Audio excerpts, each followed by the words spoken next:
네, 안녕하세요. 신박사 인사드리겠습니다. 5일 장마감 복귀 방송 하도록 하겠습니다. 네, 오늘 목요일이죠? 예. 일단은 뭐 미국 대선 이후 이제 전 세계 증시, 미국 증시, 한국 증시, 뭐 아시아 전반적인 증시 모두 굉장히 강한 어떤 흐름을 보여주고 있죠. 그래서 오늘도 양시장 모두 굉장히 강한 흐름. 완전히 풍향이 바뀌었어요. 예. 그러니까 이제 지금은 겁낼 필요가 전혀 없는 그 용기를 내면서 공격적인 어떤 투자를 하는 그런 구간이라고 생각이 되고요. 사실 연말까지는 조금 지지부진하지 않을까? 그렇게 생각됐는데 뭐 사실상 국내 이제 양도세 관련된 그 불확실성도 좀 해소가 됐고 또 이제 미국에서 가장 중요한 포인트였던 또 대선이라는 이 불확실성이 뭐 지금 뭐 확정된 건 아니죠. 바이든이든 트럼프든 뭐 완전히 확정된 건 아니지만 그래도 이제 대선이 종료됐다는 측면에서 불확실성으로 좀 받아들이는 것 같고 그런 부분에서 증시가 이제 굉장히 좀 강한 어떤 흐름을 보여주는 것 같아요. 그래서 용기를 내실 구간이다는 생각이 들고요. 오늘 뭐 외국인들이 현물, 선물 동반해서 뭐 폭발적인 매수를 보였잖아요. 그래서 지금 코스피 지수도 전 고점대 부근까지 지금 완전히 올라왔기 때문에 뭐 거의 확률 90%로 외국인이 여기서 대량으로 매수하면서 전고점 부근까지 만들어줬다.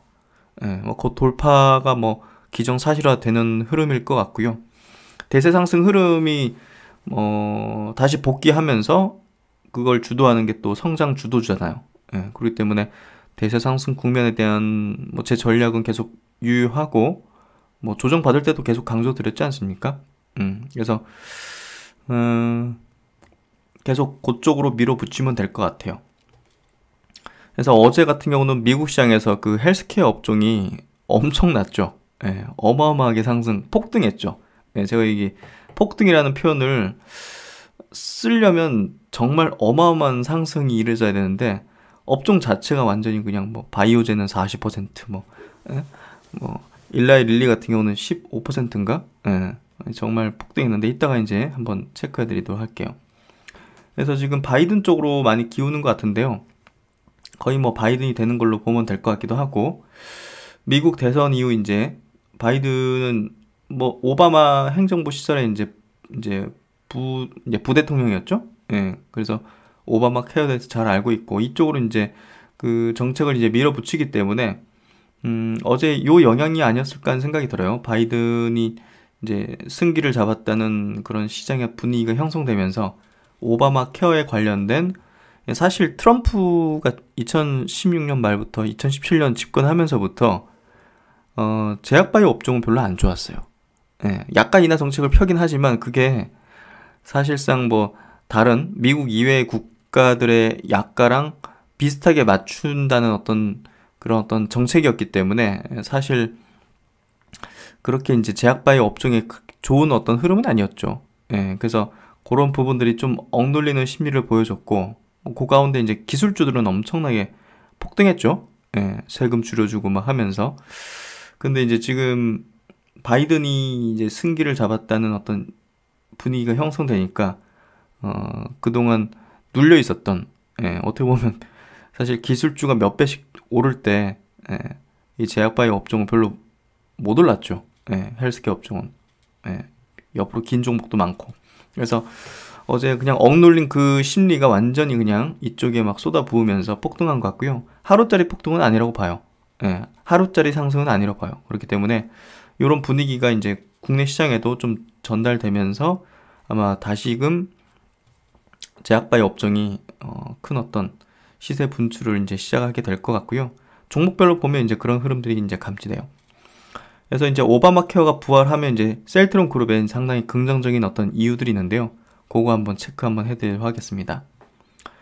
그리고 이제 오늘 전기차 업종이 굉장히 좋았죠. 어제는 뭐 별로 안 좋았지만 기회다고 했죠. 대선 이 관련해가지고 출렁이면 굉장한 기회가 될 것이라는 얘기를 드렸고 전기차 배터리 업종이 내년에 폭발적인 성장을 하는 이유에 대해서 한번 리포팅을 보면서 자세히 설명을 드려보도록 하겠습니다. 먼저 수급보다 이제 오늘 장 마감이 오늘 보시면 코스피 지수가 2.4% 상승했고요. 코스닥 지수가 2.1% 상승했어요. 예, 그래서 상승 종목 수가 압도적으로 많은 양시장의 엄청난 강세 흐름이 이제 이어졌고, 선물도 2.2% 상승했어요. 두드러진 건 역시나 이제 수급인데요. 외국인이 거래소 시장에서 1조 1,300억. 기관들도 이제 선물을 막 장중에 1조 원 넘게 막 외국인 순매수하고 있었거든요. 그래서 프로그램 매수에 유인되면서 기관들이 막 사기 시작했고, 이런 흐름들이 이제 막판까지 계속 이어졌죠. 그래서 기관과 외국인들이 양시장에서 완전히 그냥 쌍거리로 순매수를 하면서 개인은 보시면 거의 2조 원 가까이를 팔았어요. 찰실현 관점의 물량일 수도 있고요. 양도세 회피하는 어떤 물량들 섞여 있을 수도 있고, 레버리지를 조금 줄이는, 최근에 이제 올라왔으니까 그런 물량들도 섞여 있을 수 있고, 어찌됐든 약간 수동적인 수동적인 어떤 수급, 그런 수급인 것 같고요.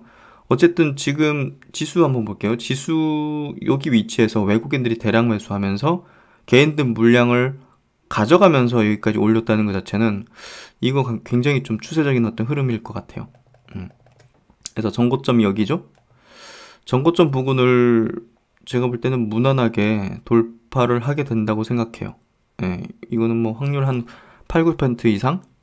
그렇게 좀 생각이 되고요. 야, 여기서 그냥 드라마틱하게 지금 미대선 마치고 나서, 미대선 전부터, 이렇게 드라마틱하게 이제 전환되는 거 참 이채롭네요.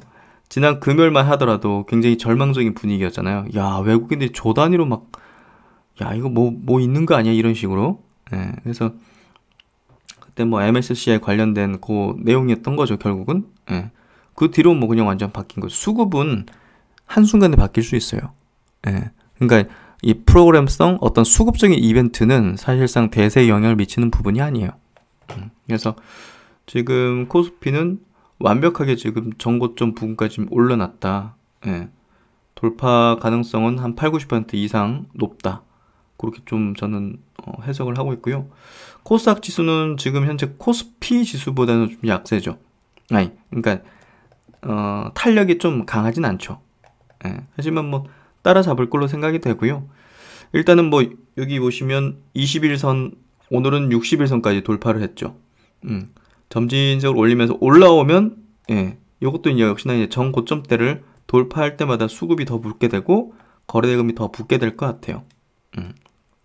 그렇게 되면서 결국은 전고점을 뭐 코스피와 마찬가지로 돌파하게 될 것 같고요. 오늘은 뭐 외국인과 기관의 쌍끌이 수급 장세였기 때문에 당연히 시총이 큰 종목들 순서로 가져갔겠죠. 그 물량들을. 그러면서 이제 코스피가 더 올라갈 수밖에 없었던 거죠, 당연히. 시총이 뭐 수십조 단위씩 있는 기업들이 지금 거래소에 있기 때문에 그런 차원에서 이제 더 올라갔다 보면 될 것 같고요. 개인들은 지금 양도세 회피 물량을 계속적으로 내놓으면서 연말에 보면 코스피가 그래도 상대적으로 좀 강할 수도 있을 것 같아요. 근데 뭐 그건 중요한 포인트까지는 아닌 것 같고, 어쨌든 시장은 완전히 풍향을 바뀌었다. 그게 이제 중요한 포인트라 보면 될 것 같고요. 그래서 지금 미국 시장도 헬스케어 업종이 폭발적인, 지금 뭐 바이든이 된다 하면 사실 4년간 눌려 있었던 헬스케어 업종이 아마 폭발하는 시세가 좀 이어지게 될 것 같아요. 그런 부분에서 우리나라에 있는 제약바이오 업종의 종목들도 가만히 누워있지는 않겠죠. 제가 말씀드렸듯이 이번 코로나19라는 어떤 K방역의 어떤 모멘텀이 역대급의 한국의 바이오 업종의 대폭발 시세를 만들어낼 것이라는 얘기를 드렸고, 다시는 이런 시세가 나올까 하는 정도의 흐름이 전개될 수 있다고 저는 생각을 해요, 여전히. 그래서 그런 관점에서 이제 코스닥의 이제 바이오 업종을 굉장히 주목해야 되고 주력으로 삼아야 된다는 얘기를 드렸고요.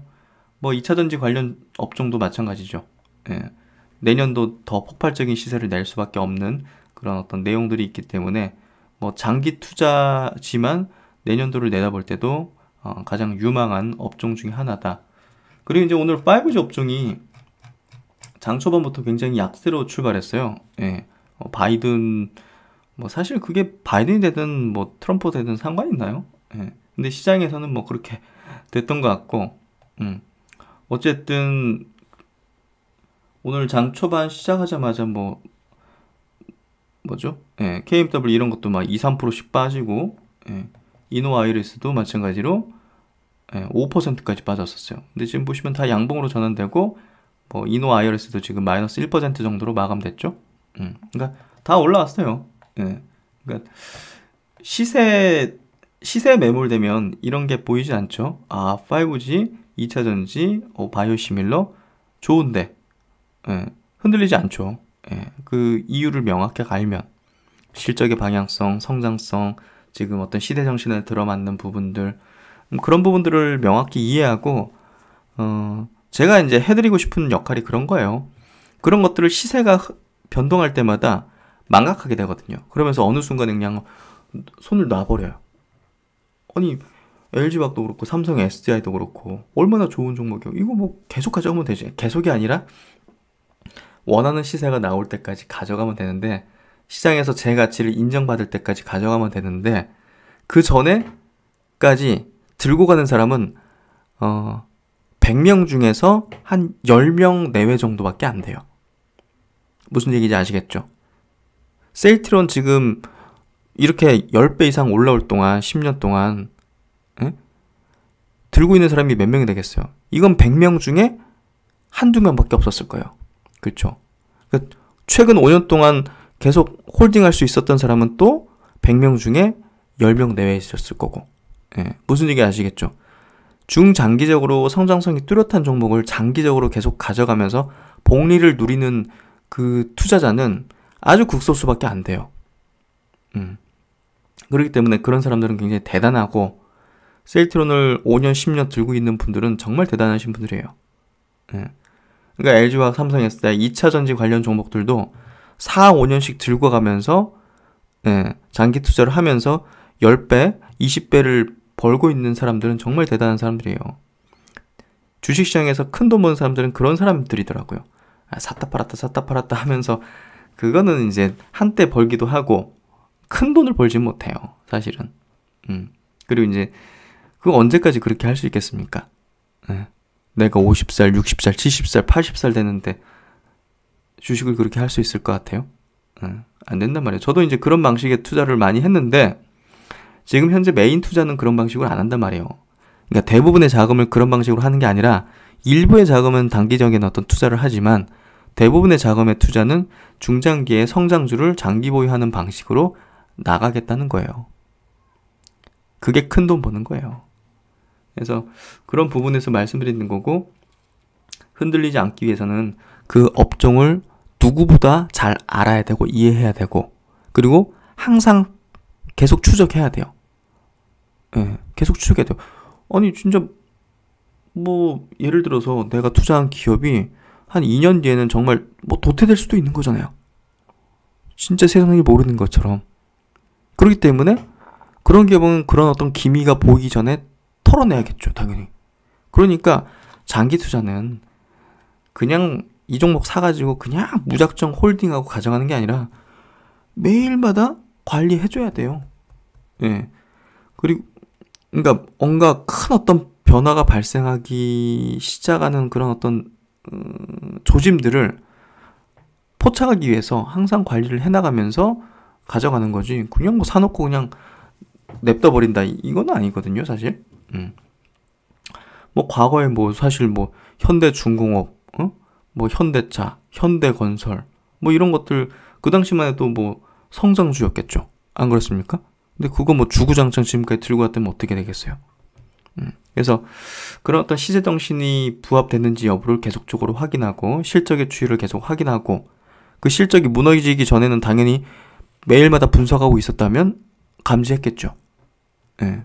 그러니까 그런 것들이 필요하다는 거예요. 무작정 들고 있는 게 아니라, 장기 투자가. 아셨죠? 그래서 그런 방식을 추구한다. 그래서 오늘 뭐 해외 증시도 한번 좀 보도록 할게요. 어제 미국 시장은 나스닥이 3.8% 올랐고요. S&P가 2.2%, 다우가 1.3%. 그래서 기술주 헬스케어 업종이 시장을 이끌었기 때문에 당연히 나스닥이 폭등했고, 나스닥 선물도 4.4%. 야, 이 숫자 정말 오랜만에 보는 것 같네요. 이 숫자를 보는 게 지난 3월달 장 코로나 때문에 폭락하고 나서 반격하기 시작할 때 그때 봤던 숫자인 것 같은데, 그렇죠? 4% 정도면 어마어마하죠. 그리고 일본 시장도 1.7%, 완전히 그냥 돌파 차트죠. 예. 홍콩 3.3%, 대만 0.4% 돌파 직전이네요. 중국 증시 1.3%. 이것도 이제 비슷하게 가지 않겠어요? 예. 그래서 뭐 뚜렷한 지금 대세 상승 국면에 다시 순항하기 시작하는 그런 어떤 전 세계 증시라고 보여지고요. 어제 미국 증시 한번 체크드릴게요. 종목별로. 여기 헬스케어 업종인데요. 일라이릴리가 13.4%, 13.4%, 15%가 아니라 13.4%네요. 와, 어마어마하네요, 진짜. 일라이릴리, 예, 이렇게 상승했죠. 근데 이제 요거를 제가 지난 트럼프 집권 이후 한번 볼게요. 트럼프 집권이 2017년도잖아요. 그렇죠? 요 2017년도. 그렇죠? 요때부터 해가지고 한 2배 가까이 올라왔네요. 그렇죠? 일라이릴리 같은 경우는. 근데 다른 기술주들은 수배씩 올라왔죠. 그러니까 상대적으로 올라오지 못한 거예요. 존슨앤존슨 한번 볼까요? 어제 존슨앤존슨은 별로 이제 오르지 못했는데요. 예. 존슨앤존슨은 보십시오. 2017년 이후 오른 게 없죠. 예.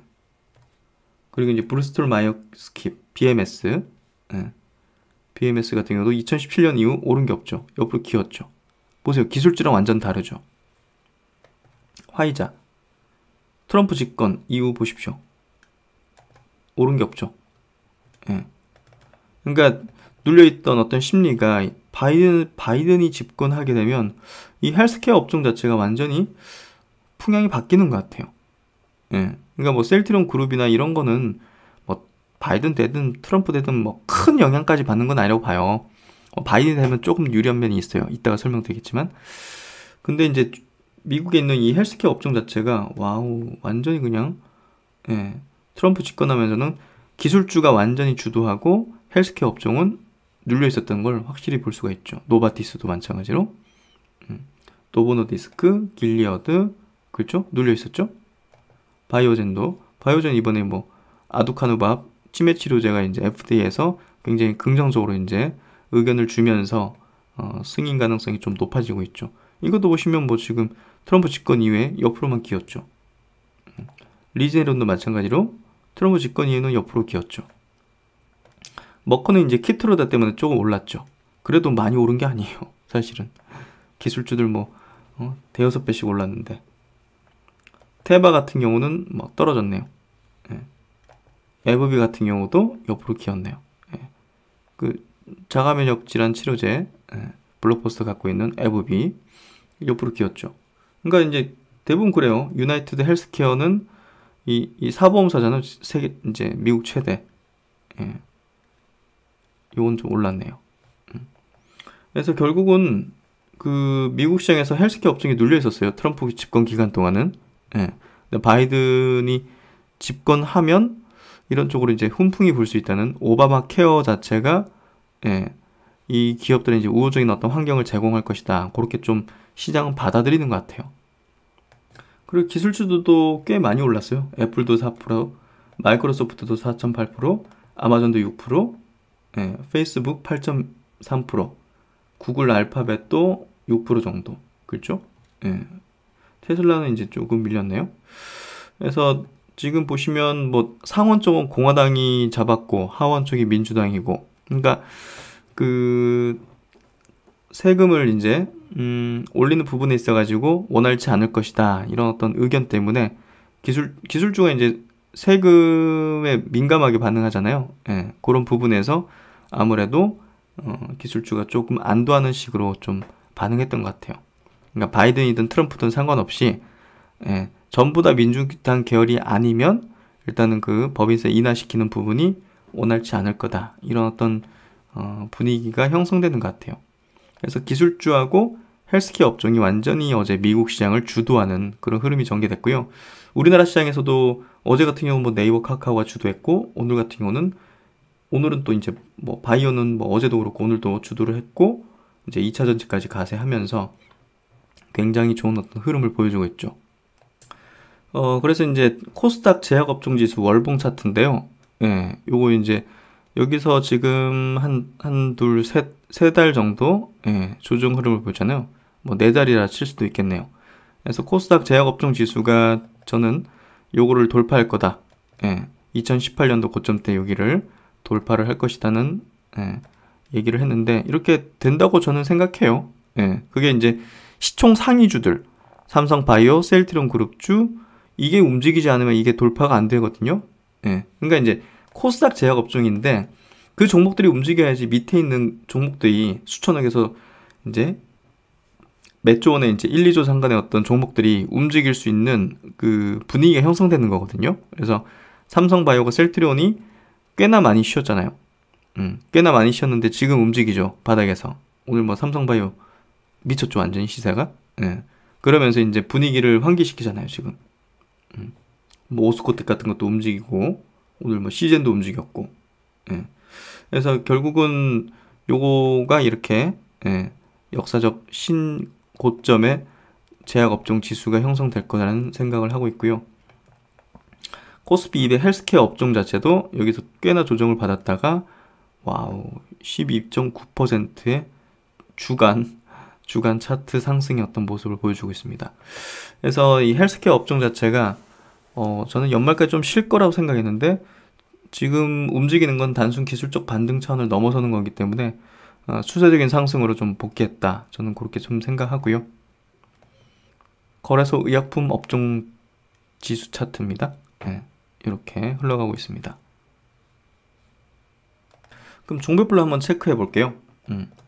삼성바이오부터 먼저 볼게요. 오늘 뭐 가장 두드러진 상승 6.5%.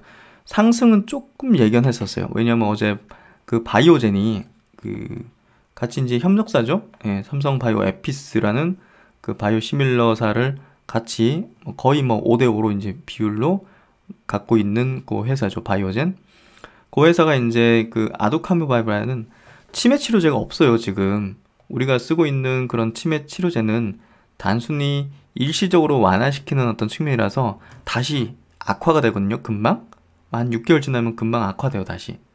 예, 근데 이제 치매 치료제를 만들기 위해서 많은 어떤 회사들이 그 도전을 했는데 글로벌 뭐 빅파마들도 계속 실패를 해요. 막 조단위들 투입을 했는데도 실패하니까 포기하는 어떤 기업들이 많았는데 바이오젠은 끝까지 하더라고요. 그래서 아두카두맙이라는 그렇게 효능이 높진 않아요. 예, 효능이 그렇게 두드러지진 않는데 없으니까. 치매약이 없으니까. 예, FDA에서도 이제 허가 기준을 낮춘 거예요. 예, 원래는 실패했다 했다가 다시 데이터를 분석하니까, 예, 효과가 있다 해가지고 이제 이렇게 된 거거든요. 그래서 이제 미국 FDA 심사관이 승인에 긍정적인 의견을 내놓으면서 어제 바이오젠 40% 미국 시장에서 급등했고요. 같이 협력하고 있는 삼성바이오의 이제 수급이 오늘 쏠린 거죠. 예. 그래서 저걸 성공해서 치매 치료제를 성공하면 CMO 위탁을 하지 않겠느냐, 삼성바이오에서 그런 얘기를 했는데 그건 모르겠어요. 예. 그런 어떤 내용 발표가 있는 건 아니거든요. 그냥 기대지. 예. 근데 야, 이렇게 끌어올리는 게 그냥 어떤 명분만 주어지면 모르겠어요. 어떤 수급인지 그냥 끌어올리는 것 같아요. 그래서 삼성바이오 보면서 저는 모르겠어요. 좀 황당한 것 같아요. 기관들이 많이 사거든요. 예. 그래서 야, 우리나라 시장에서는 삼성이라는 이름을 달아야지 이렇게 기관들이 사는 건가 하는 생각이 오늘은 굉장히 들었어요. 야, 이게 뭐 수주 딴 것도 아니고 바이오젠에서 삼성한테 저걸 위탁 생산한다고 한 적도 없는데 근데 이게 연기금도 62,000주 그러니까 금액으로 보시면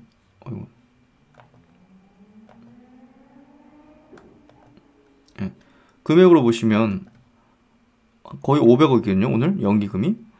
야, 이 종목을 960억을 기관이 샀잖아요. 외국인도 640억을 샀고. 그러니까 기관이 선호하는 종목이에요. 삼성바이오는 확실하게. 그래서 지금 보시면 완전히 그냥 추세를 돌렸고요. 21선에다가 61선, 121선 다 돌파시키고 지지받고 갭으로 마감시켰죠. 이거는 8, 90% 확률로 전고점 돌파하겠다는 추세적인 어떤 강화 형태거든요. 그래서 지금 시총순위도 지금 보시면 삼성바이오가 SK 하이닉스가 62조인데 삼성바이오가 지금 51조죠. 이거 전고점 돌파하면 이제 역전할 것 같아요. 시총 2위로. 그래서 어쨌든 지금 시장에서는 기관들이 삼성바이오에 대한 어떤 손을 들어주고 있고 CMO에 대한 어떤 프리미엄을 부여를 시켜주고 있다. 조금 모르겠습니다. 당황스러워요. 뭐 기관 투자자들이 사실 뭐 스스로 분석하는 게 아니라 보통 이제 분석가들, 애널리스트나 이제 이런 쪽에서 자료를 받고 이 PT를 받고 이제 이렇게 판단하고 이제 매수하는 건 알지만, 야, 연기금에서 이걸 거의 주도하면서 수급을 빨아들이고 있기 때문에 조금 의아스러운 수급인 것 같아요. 뭐 들고 계신 분도 계시겠지만 사실 밸류나 이제 올라가는 이유를 보면 조금 의아스러운 게 많죠. 어제 같은 경우도 그냥 기존에 있었던 그거 의향서를 확정 계약했다는 180억 10년에 걸친 계약 공시 180억을 가지고서 셀트론보다 더 올렸다는 것은 저는 조금 희한한 거죠. 하여튼 뭐 시장의 주도주는 당연합니다. 시총 수준이나 업종 주도력이나 업종의 영향들을 보면 주도 섹터의 이제 주도주임은 이제 맞으니까 이 종목이 좋고 나쁘고 문제가 아니라 그렇게 좀 해석을 하시고 삼성바이오는 들여다보시면 될 것 같고요. 그 다음에 셀트론입니다. 셀트론 오늘 그래도 나쁘지 않았습니다. 0.55% 상승으로 마감했고요. 일단 밑꼬리를 그리면서 마감 자체가 일단은 갭 상승을 유지하면서 마감해줬기 때문에 뭐 나쁘지 않다고 보고요. 일단은 셀트론이 오늘 지수 대비 강하지 않았던 이유는 뭐 수급적인 포인트가 더 컸던 것 같아요. 최근에 보면 외국인들이 파는 부분들, 그런 부분이 컸던 것 같고요. 그래서 거래량이 이제 폭발적으로 좀 늘어나는 구간이 발생하면 더 좋을 거다, 이렇게 좀 생각이 됩니다. 실적 발표 앞두고 있죠. 근데 실적에 이제 크게 반응할까? 그런 생각이 좀 들고요. 실적보다는 뭐 당연히 코로나 항체 치료제 관련된 모멘텀이 핵심이다, 이렇게 이해하시면 될 것 같아요. 그리고 이제 셀트론 헬스케어 같은 경우도 뭐 21선 돌파하고 나서 뭐 좋은 어떤 갭 상승 형태를 계속 유지하고 있죠. 아주 좋아요. 그래서 잘 홀딩하면 될 것 같고요. 셀트론 제약도 마찬가지로 뭐 오늘 마이너스로 좀 밀리긴 했지만 뭐 흐름 자체는 나쁘진 않죠. 뭐 좋은 흐름 보여주고 있고요. 역시나 거량이 좀 붙어주는 어떤 흐름이 필요한데 그건 핵심적인 어떤 재료가 나올 때 아마 형성될 것 같고, 그때부터 제가 볼 때는 추세가 강화되는 형태로 나올 것 같아요. 그래서 셀트론, 헬스케어, 제약은 제가 계속 강조드렸지만 어떤 내용이 나와서 거래가 대량으로 발생했을 때부터 시세 탄력도가 강해질 것이다. 아셨죠? 지금은 뭐 가만히 홀딩하는 그런 전략으로 하면 될 것 같고요.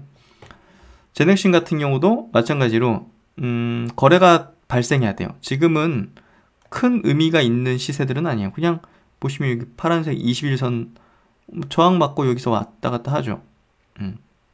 그러니까 이것도 역시나 큰 재료라면 그거겠죠. 백신 임상 결과 나오는 거.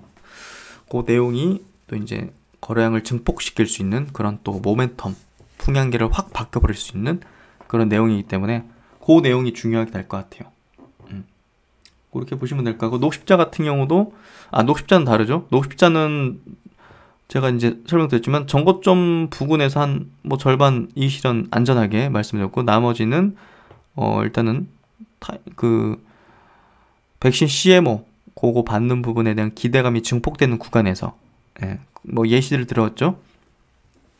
글로벌 그 백신 3상 기업들이 뭐 긴급 사용 승인을 신청할 때 주가가 반응하면 그때부터 정리는 해야 된다. 그렇게 좀 접근하시면 될 것 같고요. SK케미칼도 비슷한 접근이죠. 예, 제가 오전에 스마트 리포트 말씀드린 대로 그렇게 좀 이해하시면 될 것 같고요. 그리고 이제 SCM 생명과학 물어보신 분 계셔가지고 그때도 말씀드렸을 거예요. 요 정도 내려왔으면 매력적이다. 예, 요때는 제가 매도 의견 드렸을 거예요. 예, 고점인 것 같다 해가지고 예, 제 블로그에도 있을 거예요. 근데 요 정도 내려왔을 때는 이거 좀 매력적이다. 이제 가격적인 메리트가 발생했다는 얘기를 드렸고요. 지금 저는 괜찮다고 봐요. 예, 홀딩 하셔도 된다고 생각해요. 그래서 그렇게 좀 의견을 드리고요. 오늘 2차전지 관련주 볼게요. LG화학 4.1% 상승했습니다. 수급이 계속 좋죠. 예, 외국인이 14만 계속 사죠. 개인만 계속 팔죠. 예, 이제 느낌 오시죠? 예, 개인이 당했다. 분명히 저는 얘기했어요. 선동꾼이 있어요. 분명히 돈 받고 알바하는 그런 사람들이 있단 말이에요. 이쪽에서 셀트론에는 지금 10년째 붙어있고 그런 사람들이 그 알바들이요. 제가 한 가지만 얘기 드리면 다양한 알바들을 고용하지만 정치 쪽 그 알바하는 사람도 있을 거 아닙니까? 그런 사람들도 많이 고용하고요. 이 종목이 뭔지도 제대로 모르는 사람들을 주로 고용하는 편이에요. 보면 무슨 얘기인지 아시겠죠? 알바들은 셀트론이 뭔 회사인지 LG화학이 뭔 회사인지 그렇게 깊이 있게 아는 사람들이 아니에요. 예, 아셨죠? 그런 사람들이 있다는 겁니다. 그래서 그런 거에 선동되면 본질에 대한 망각을 하기 쉽다는 거예요. 그래서 시장에는요, 굉장히 질이 안 좋은 사람들 많고요. 돈이 걸려있는 문제다 보니까 굉장히, 예, 나쁜 사람들도 많아요. 예, 뭐 특히나 사기치는 사람들은 널리고 널렸고, 장사꾼도 많고, 그러기 때문에, 주식의 본질, 이 기업에도 본질, 투자에 대한 본질을 항상 중심축을 두고서 이쪽 시장에서 있어야 돼요. 그렇지 않으면 그런 것들이 흔들리고 그런 것들을 망각하는 순간 그 마귀들에게 혼이 뺏겨버리죠. 숫자의 마귀들, 그렇죠? 시세 변동의 마귀들. 예. 아무리 좋은 정보를 갖고 있어도 그런 거에 흔들리면 그냥 뺏기는 거죠. 털리게 되고 결국은. 그래서 이 기업을 정확히 잘 이해하고 매일마다 화초에 물 주듯이 관리를 하는 게 저는 중요하다고 생각해요. 그래서 LG화학 4.1%, 삼성 SDI 5.3%. 문득 이제 오늘 삼성 바이오 보면서 야, 역시나 삼성이 붙어야 되나?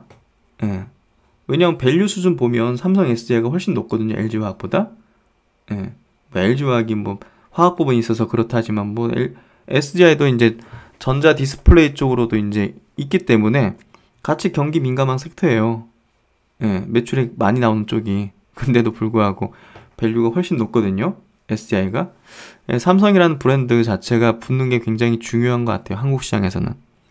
그거 자체가 이제 뭔가 안정성과 자금력을 또 보증해주는 거기 때문에 돈이 있는 곳에 인재가 모이고 인재가 모이면 기술이 축적되고 기술을 앞서게 되고 그게 경쟁력이 되고 그게 또 실적으로 연결되면서 기업의 영속성과 글로벌 시장에서의 어떤 파워와 주도력을 만들게 되고 이렇게 이제 선순환수로 돌기 때문에 기업이 돈이 많은 게 중요하죠. 중요하죠. 그래서 셀트론도 이제 계속 인재를 뺏기니까 연봉 최고로 주잖아요. 예. 삼성보다 더 주잖아요. 예. 그래야지 인력을 안 뺏기니까. 뭐 삼성 바이오가 설립 당시에 셀트론의 인재 많이 빼간 걸로 알려져 있잖아요. 연봉 두세 배 준다는데 뭐 안 흔들릴 사람 없죠, 잘. 예. 그런 부분에서 이제 삼성이란 브랜드 자체가 한국에서 굉장히 프리미엄을 받는 그런 부분인 것 같아요. 그래서 어제 같은 경우는 이제 SKC도 말씀드렸죠. 2차전지 소재 쪽, 동박 쪽 매출이 늘어나고 있다. 예. SK라는 브랜드 붙는 것도 굉장히 프리미엄이죠. 예. 그런 부분들. 에코프로비엠도 이제 여기부터 제가 많이 말씀드렸어요. 아, 이거 소재주 이거 기회인 것 같다. 결국 양극재 쪽에서는 뭐 에코프로비엠 한 종목 보면 된다고 생각하거든요. 예. 그런 부분에서 2차전지 관련된 셀 기업과 소재 기업도 같이 봐야 돼요. 일찍 머티리얼즈도 이제 점차 올라오기 시작하는 것 같아요. 네이버 카카오는 오늘 좀 쉬어졌죠? 예, 그러니까 업종별로도 돌면서 순환하면서 이제 올라가는 거예요. 매일마다 뭐 다 같이 막 가는 거 아니죠? 그래서 이제 매일마다 뭐 전 업종이 성장 주도 업종 전 BBIG가 모두 다 같이 상승하고 뭐 그런 게 아니죠. 시장이라는 게. 그래서 주식시장이라는 게 순환하면서 예, 그렇게 이제 상승해준다. 그렇게 보시면 될 것 같고 오늘은 뭐 카카오 네이버 쉬었으니까 내일은 이런 것들이 더 갈 수도 있는 거고 그렇게 좀 보면 될 것 같고요. 그래서 주식 투자는 결국은 기다림이에요. 내가 좋은 종목을 갖고 있으면 그 종목군들에 대해서 믿음을 줘야 돼요. 믿음을 주지 않으면 조금밖에 이익을 내지 못하고 나오게 돼요. 그래서 그런 관점으로 보시고 대한유화도 이제 오늘 4.3% 상승 추세 흐름 계속 보여주고 있죠. 2차전지 소재 업종. 빅히트 같은 경우는 이렇게 보시면 돼요. 보통 이렇게 반토막 이상이 이렇게 나게 되면 기술적 반등이 나오더라고요. 대부분 큰 종목들은. 최근에 공모가 근처까지 갔잖아요. 그래서 공모가 근처까지 오면 트레이딩 관점으로 한번 해보세요 얘기 드렸잖아요. 그래서 그런 어떤 반발 매수세가 좀 들어오는 것 같아요. 근데 요거는 뭐 중장기 가면 절대 안 되죠. 시장 같은 경우 실적 기대감이 부는 것 같아요. 실적 나오면 제가 볼 땐 피크아웃 찍을 것 같고요. 그런 부분에서 주의가 좀 필요하다는 생각이 들어요. 그리고 이제 NK맥스 오늘 이제 박셀바이오 같은 경우는 쉬었거든요. 경고로 인한 이제 거래 정지 하루 쉬었는데 하긴 뭐 NK맥스는 이제 NK 세포 치료제 관련 기업이기도 하지만 오늘 같은 경우는 그 NK 세포 치료제를 가지고서 그 알츠하이머죠. 치매 쪽에 일상을 진행한다는 부분이 이제 바이오젠의 어떤 호재가 같이 연결돼서 오늘 좀 오른 것 같아요. 8% 넘게 상승했네요. 그래서 자리 좋아요. 이런 자리들. 지금 바이오 업종 전반적으로 종목들을 제가 차트를 쫙 다 돌려보니까 전부 다 이제 쉬었던 어떤 구간을 지나서 다시 재상승하는 모드로 가고 있어요. 기술적 반등이 아니라. GTBNT 같은 것도 마찬가지로 여기서 확 이제 임상 3상 환자 모집 다 끝났다 하니까 14% 올려치고 나서 지지받고 추세적인 어떤 상승을 만들려고 하잖아요. 이런 것들이 이제 결국은 이제 원래 관리하던 세력들이 움직이는 거예요. 이제 큰 덩어리 종목이 위에서 딱 이제 분위기를 잡아주고 시장 분위기까지 개선되면서 이제 관리하던 세력들도 이제 기지개를 펴고 야 이제는 우리도 같이 묻혀서 가면 되겠다 이런 식으로 가는 거예요. 이게 뭐 자연적으로 뭐 우리가 뭐 일반 개인 투자자들이 막 이제 으쌰으쌰 해가지고 막 같이 매수하고 이게 아니에요. 사실은 이면적으로 다 있는 겁니다. 다 관리하는 세력들이 있는 거지 자연적으로 올라가는 게 아니에요. 다 주식에 대해서 착각하는 게 기업 가치가 좋으면 펀더멘털이 좋으면 실적이 좋으면 간다고 생각하는데 중장기적으로는 이제 그렇게 형성되죠. 근데 어떤 대세 상승 국면에서 큰 시세가 발생되기 위해서는 이런 어떤 세력들이 진입을 해줘야 돼요. 그런 부분이 다 있다고 생각하셔야 되고요. 그러면 이제 미국 대선 이후에 이제 미국의 헬스케어 업종이 왜 이제 폭등하고 분위기가 이제 좋게 될 건지 그리고 셀트리온 그룹의 왜 긍정적인 이유가 좀 되는 건지 한번 짚어보도록 하겠습니다. 트럼프 바이든 각 후보 간의 이제 공약들을 이제 체크를 해보면 바이든 후보는 이제 이렇죠. 중국 견제 부분은 이제 뭐 비슷해요. 여기는 이제 고립주의, 무역을 뭐 분쟁 일으켜가지고 하는 거고 여기는 다자 외교를 통해서 견제 정도 하는 거고 뭐 자유무역을 이제 추종하고요. 트럼프는 이제 보호무역, 연준 독립, 법인세를 인상하는 거 이게 중요한 포인트죠. 그리고 오바마 케어를 부활하는 겁니다. 오바마 케어를 부활하는 거. 여기는 오바마 케어를 폐지하는 거예요. 그래서 트럼프 집권기 동안은 제약바이오가 별로 안 좋았어요. 테크 기업들이 좋았죠. 법인세 팍 인하해 주니까. 그래서 테크 플랫폼, 뭐 5G 포함한 인프라 투자에 유리하다. 금융주와 제약업종은 불리하다. 그래서 바이든이 되면 이제 오바마 케어 부활로 헬스케어 업종도 긍정적일 것이다. 신재생에너지 2조 달러 투자 약속했다. 신재생에너지 쪽은 제가 볼 때는 전기차 쪽을 주로 보는 게 맞다고 봐요.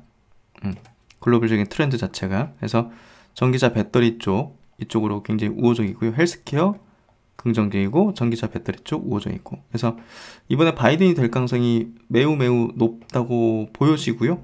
예, 바이든 쪽으로 정책들에 대한 어떤 흐름을 좀 체크해 볼 필요가 있다. 그 중에서 제가 볼 땐 핵심은 뭡니까? 예, 오바마 케어의 부활이에요. 과거 이제 그 트럼프 취임하고 나서 바로 가장 먼저 한 게 뭐냐면요. 오바마 케어를 이제 수정한 거였어요. 예. 트럼프가 이제 미국 내 헬스케어 규제에 대한 강력한 의사를 이제 표명한 건데요. 뭐 이런 부분들이 결국은 제약업종에 좀 안 좋은 어떤 흐름을 좀 야기시킨 것 같고요. 본격적으로 이제 약값 규제, 예. 해외 어떤 약가 수준으로 맞추겠다. 해외에서 적극적으로 약을 수입하는 걸 도입하겠다. 이런 식으로 이제 정책 방향을 이제 설정해서 추진 중이었거든요. 그게 이제 사실 뭐 바이오시밀러 업체한테는 긍정적이긴 한데 헬스케어 업종 전반적으로는 조금 위축되는 그런 내용이었죠. 특히나 이제 셀트론의 바이오시밀러가 또 미국에서 매출을 굉장히 높이고 이익률을 높일 수 있었던 이유는, 그리고 미국이 메인인 이유는 미국의 약가가 비싸기 때문이거든요, 사실은. 그러니까 약간 애매한 면도 있어요. 호재인데, 시밀러한테 호재인데 저변이 넓어진다는 거는 호재인데, 이 오리지널사들의 약가 인하면 시밀러도 가격을 떨구게 될 텐데, 이런 어떤 약간의 중립적인 포지션이 좀 있긴 했어요. 그 트럼프 때는. 그런 부분이 있었고, 그런 부분들이 이제 트럼프 취임 2017년 이후에는 미국 지수 대비 대부분의 제약 바이오 섹터 종목들이 아웃퍼폼, 초과 수익을 좀 내지 못했죠, 지수 대비. 그래서 기술주만 뭐 주구장창 막 강세 시장 계속 이끌어가고 변모됐었죠. 근데 이제 이번에 바이든 후보가 이제 당선 가능성이 아주 유력해지면서 오바마 케어의 부활에 대해서 이제 시장에서도 반영을 하는 것 같고요. 오바마 케어 확대를 지금 바이든 후보는 공약으로 걸었어요. 예, 오바마 대통령 재임 기간인 2009년부터 2016년까지 8년간 부통령을 맡은 바 있어 오바마 케어에 대한 이해도가 높다. 오바마 재임 기간 미국 바이오 종목들도 황금기를 맞아서 주가가 어마어마하게 튀었어요. 뭐 평균적으로 한 6배 튀었다는 거죠. 그래서 이제 바이든의 공약에는 의약품 접근성을 확대하기 위해서 약가 규제를 강화하고 복제약 처방을 장려하는 내용이 담겼다. 복제약 처방을 장려하는 내용이 담겼다. 제네릭과 이제 바이오시밀러. 그래서 셀트론이 이제 성장의 두 축 자체가 바이오시밀러하고 케미칼이잖아요. 예, 제네릭. 그래서 그쪽에 대해서 우호적인 어떤 이제 환경이 좀 제공된다 보면 될 것 같아요. 미국 시장에서. 그리고 이제 당뇨암, 심장질환 보유 환자의 보험 적용을 거부하지 못하게 하는 동시에 미국인의 약 97%가 공보험에 가입할 수 있도록 하겠다는 약속도 했다. 미국은 뭐 보험회사에서 이런 어떤 고질적인 어떤 돈이 많이 들어가는 그런 환자들을 잘 안 받는 그런 어떤 보험사가 많은 걸로 알거든요. 그런 부분들이 우리나라하고 완전 다르죠. 예, 유럽하고도 다르고 결국 돈 없으면 뭐 치료도 못 받는 사람들도 많은 그런 의료 사각지대의 어떤 처해 있는 국가가 이제 미국이죠. 미국이 선진국임에도 불구하고 의료 체계는 굉장히 후진적이라는 얘기를 했었던 그런 어떤 이유이기도 하고요. 그래서 이제 보험 제공을 할 수 없는 뭐 소규모 사업체 등에는 메디케어와 유사한 공공 옵션을 제공하겠다는 방침이다. 이게 65세 이상에 제공하는 그런 어떤 이제 의료 보험이죠. 그래서 메디케어 연령도 65세에서 60세로 확대하기로 했다. 그래서 오바마 케어가 결국은 우리나라의 어떤 공적보험하고 건강보험하고도 좀 흡사하게 이제 중간 단계죠. 유럽과 한국의 어떤 중간 단계 정도 된다고 보면 될 것 같아요. 유럽은 그냥 다 그냥 정부에서 해주는 거잖아요. 무료로 다. 그래서 이제 허혜민 키움증권연구원은 두 후보 모두 약가인하 정책을 선호하지만 타 국가와 유사한 수준의 약가를 원하는 트럼프 정책보다는 약가의 상승을 제한하는 바이든 정책이 조금 더 나은 편이라며, 그렇죠? 바이든 후보가 당선될 경우 공보험 활용 증가로 인해 의약품 가격이 저렴한 국산 바이오시밀러 수출이 확대될 것이고, 그리고 지금 케미컬 거기 지금 진출을 하고 있잖아요. 미국 시장에. 그것도 이제 굉장히 유리해지는 거죠. 그래서 이제 R&D 지원 확대로 기술 수출도 늘어날 것이라고 전망했다. 대선 후보 모두 약가인하 정책을 선호한다는 점에서 제약바이오 산업 수익성에 딱히 우호적이지 않으나 타국가와 유사 수준의 약가를 원하는 트럼프 정책보다는 약가의 상승을 제한하는 정도의 바이든 정책이 조금 더 헬스케어 업종에는 좋고 또 이제 우리나라 바이오시밀러 업체한테도 좋다. 이렇게 좀 의견을 낸 거예요. 맞아요. 동의해요. 저도. 오바마 케어가 뭔지 한번 간단하게 체크해 볼게요. 그러니까 미국이 너무 민영보험에만 의존하는 어떤 의료보험 시스템을 갖고 있다 보니까 의료 혜택을 못 받는 그런 굉장히 층이 많은 거예요. 보시면 3,200만 명의 저소득층 무보험자를 건강보험에 가입시키고 중산층에 보조금을 지급해서 의료비 부담을 낮추는 것을 골자로 한다. 그래서 미국에서 독감으로 막 수만 명이 매년 죽잖아요. 그런 것들이 이런 거예요. 병원을 못 가니까. 그래서 이제 이 오바마 케어 자체가 모르겠어요. 뭐 정책이라서 이제 의견이 분분하겠지만 재정은 당연히 많이 들어가겠죠. 재정의 부담은 커지지만 저는 올바른 방향 같은데 개인적인 생각입니다. 그래서 오바마 케어 이제 도입 배경을 이제 체크를 해보면 미국의 의료비 지출은 주요 선진국에 비해서 매우 높은 편이나 서비스의 질은 전 세계적으로 낮은 수준에 머물고 있다. 미국의 의료보험 제도는 민간 의료보험을 주축으로 하여 메디케어, 메디케이드 등 정부에서 운영하는 의료보장 제도가 이런 것들을 제한적으로 보완적으로 역할을 하는 구조에 그쳐요. 민간 의료보험이 이제 주축이고 그냥 우리나라는 이제 건강보험이 이제 주축이면서 개인적으로 이제 의료보장을 조금씩 주는 그런 것들을 가입하는 거잖아요. 여기는 이제 민간이 주축이고 정부가 그냥 이제 65세 정도 저소득층 이런 쪽으로 일부 보완해주는 그런 역할에 좀 그치고 있다. 이게 이제 좀 낮은 수준이다. 세계적인 어떤 측면에서 볼 때. 그래서 미국의 의료비 지출 자체도 지금 2004년 기준이네요. 1인당 의료비 지출이 GDP의 16%. 어마어마한 거죠. 그래서 의료 접근성 문제가 굉장히 낮은 거예요. 의료 서비스를 이용하는 데 제한이나 한계가 있는 의료보험 미가입자가 4,700만 명으로 미국인 6명 중 1명에 이르지만 민간 의료보험 체제 하에서 의료 사각지대로 방치되고 있는 실정이다. 그래서 이제 오바마 케어가 왜 트럼프 행정부에서 폐기됐느냐? 뭐 가장 큰 현실적인 문제죠. 의료보험 보조금 부담을 증가시켜서 재정 적자를 심화시킨다. 이거예요. 그래서 결국은 미국도 유럽이 바이오시밀러를 선호하는 방향으로 가게 될 걸로 보여져요. 오바마 케어를 다시 가동시킨다면. 그래서 여기 키움증권에서 나온 리포팅 보면요. 바이든의 이제 헬스케어 정책을 보면 코로나19 쪽으로도 지원 확대에 초점을 두고 있어요. 트럼프는 신속하게 백신과 치료제 출시에 초점을 맞추고 있었죠. 그래서 전 미국인 대상으로 코로나19 진단검사 무료.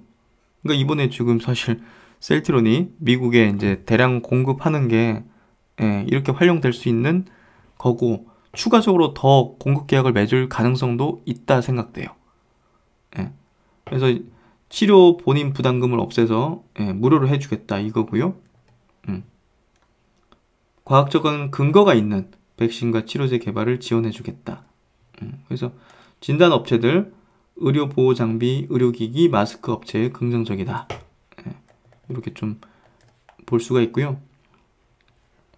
그리고 이제 오바마 케어는 방금 설명드린 거죠. 오바마 케어 같은 경우는 당연히 저렴한 바이오시밀러 증가로 관련주 수혜. 그리고 이제 고품질 제네릭 사용 권장. 그래서 국내 쪽으로 영향으로는 저가 신약 또는 제네릭 또는 바이오시밀러 수출 확대. 이게 가장 핵심인 것 같아요. 셀트론이 완전히 들어맞죠. 완전히 들어맞잖아요, 지금. 근데 사실은 뭐 트럼프도 크게 다르진 않아요. 근데 오바마 케어를 다시 가동한다는 입장에서는 바이든 후보가 되는 게 셀트론에게는 조금 더 유리할 수 있다는 환경은 제공되는 것 같아요. 그리고 이제 2차전지 쪽, 전기차 배터리 쪽 얘기를 좀 드려보도록 하겠습니다. 내년도에 2차전지 관련주들이 더 실적이 폭발적으로 증가할 수밖에 없는 필연적인 이유. 그게 이제 뭐냐면요. KB증권 리포팅을 한번 보면서 체크를 한번 해드릴게요. 결국은 이제 정책 방향인데요. 독일 자동차 평균 이산화탄소 배출량 추이를 보면, 지금 그 규제 목표가 95g, 킬로미터당 95g인데, 그거를 아직까지 상회를 하고 있어요. 그러니까 이거를 달성하기 위해서는 47만 대 전기차를 추가로 판매를 해야 돼요. 그러니까 결국 CO2 배출 규제 목표를 달성하기 위해서는 뭡니까? 올해보다 더 많은 전기차를 내년에 판매를 해야 돼요. 그러지 않으면 이제 어마어마한 벌금을 내는 거죠. 그래서 올해 같은 경우, 독일 같은 경우 CO2 배출 감소를 위해서 20만 대 전기차를 판매했어. 9월까지. 결국은 이 규제 목표를 달성하기 위해서 유럽의 이 자동차 메이커들은 올해보다 훨씬 더 많은 전기차 판매가 내년에 필요해요. 근데 유럽에서 이제 핵심적인 어떤 배터리 공급사가 어디입니까? 한국이잖아요. LG화학, 삼성 SDI. 그렇죠? 그래서 이제 연간 자동차 전지 배터리 수요 증가 추이 전망을 보면요. 내년부터 완전히 폭발적인 증가예요. 보시면. 그렇죠? 2023년 되면 뭐 완전 점핑해버리고. 그래서 이제 2차 전지 수요 중에서 뭐 지금은 스마트폰도 있고 여러 가전제품, 뭐 우리 청소기나 여러 가지가 있잖아요. 그래서 이제 이 비율이 50% 이러다가 지금 자동차 전지 비중이 계속 올라가죠. 그러니까 2차 전지 수요가 지금 자동차 쪽으로 완전히 그냥 폭발적인 증가를 지금 보이는 그런 흐름을 내는 거고요. 결국 이제 올해부터 배출가스 규제 강화 때문에 유럽의 전기차 판매가 이제 급증하는 거죠. 유럽의 전기차 판매 증가의 배경은 강력한 이산화탄소 배출 규제 강화 때문이다. 지금 코로나 때문에 경기가 안 좋아서 사실 조금 위축됐을 거 아닙니까? 판매 자체가, 전기차가. 근데 이제 경기가 회복되는 국면으로 가게 될 거잖아요. 내년도는 사실은. 백신이든 치료제든 어찌됐든. 그리고 2차 유행이 지나면 어쨌든 그동안의 어떤 바이러스의 어떤 팬데믹 상황에서는 2차 유행이 가장 컸거든요. 스페인 독감 때도 그렇고. 그렇기 때문에 이번에는 어느 정도 예견했잖아요, 다들. 전문가 집단들도. 2차 유행이 거대하게 올 것이다. 그러면 2차 유행 지내고 나면 회복된단 말이에요, 어느 정도. 그게 이제 백신 개발도 그렇고 치료제 개발도 그렇고. 그래서 어찌됐든 전기차 판매도 좀 올해보다는 원활하게 내년 발생될 것 같고요. CO2 배출 요 목표 자체가 2019년도 130g 킬로미터당. 근데 올해부터 95g 킬로미터당 확 이렇게 강화했죠. 그래서 요 부분들이 내년에 더 많은 전기차를 팔지 않을 수가 없다. 그래서 이제 이번 자동차 배터리 성장 국면의 최대 수혜주는 어디입니까? 한국 배터리 기업들입니다. 2020년부터 시작된 세계 자동차 전지 고성장의 최대 수혜 기업은 한국의 배터리 기업들이다. 그 중에서도 LG화학은 1등 프리미엄까지 더해지면서 가장 큰 수혜가 예상된다. 한국 배터리 기업의 수혜 배경은 첫 번째, 세계 최대 전기차 시장이 중국에서 유럽으로 재편되었으며, 두 번째, 유럽 내 배터리 증설의 대부분은 어디입니까? 한국 기업이기 때문이죠. 자동차 전지 시장은 이제 최대 시장이 유럽이에요.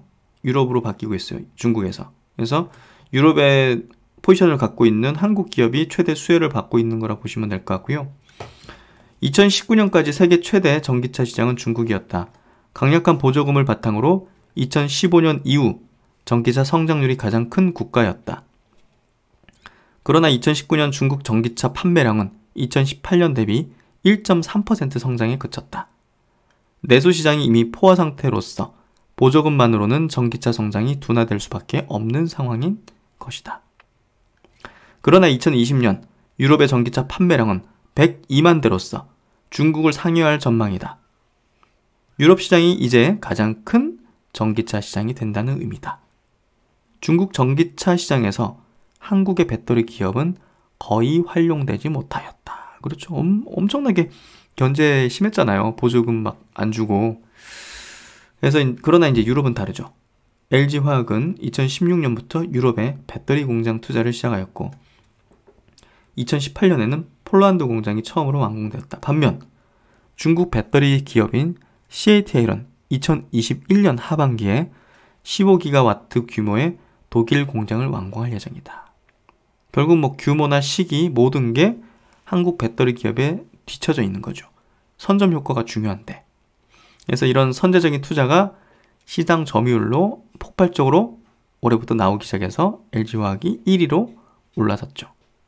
네. 그래서 올해 1월부터 8월까지 전기차 배터리 쪽 출하량 기준으로 한국의 점유율은 작년 15%에서 올해 34%로 2배 이상 상승했죠. 그래서 LG화학이 처음으로 세계 1위 점유율을 기록했습니다. 모두 선제적인 투자의 어떤 결과물인 거죠. 그래서 결국은 올해 상승 시작해서 내년도 상당한 퍼포먼스를 낼 거라 생각해요. 시세적인 부분에서. 그래서 올해 분명 관심을 많이 가지셔야 되고요. 그래서 저는 주 메인 투자를 셀트론 그룹주와 2차전지 배터리 쪽으로 결정하고 여러분에게 설명을 계속 드리고 있습니다. 네, 많은 도움이 되셨길 바라고요. 시장은 완벽하게 풍향이 돌려졌고 아주 좋을 걸로 예상하고 있습니다. 여러분이 갖고 있는 종목이 제가 그동안 강조드린 성장주, 주도 업종의 대표 주자들이라면 차분히 잘 홀딩하시는 게 최선이 아닐까 싶습니다. 네, 저녁 시간 좋은 시간 되시고요. 신박사는 또 다음 시간에 뵙도록 하겠습니다. 감사합니다.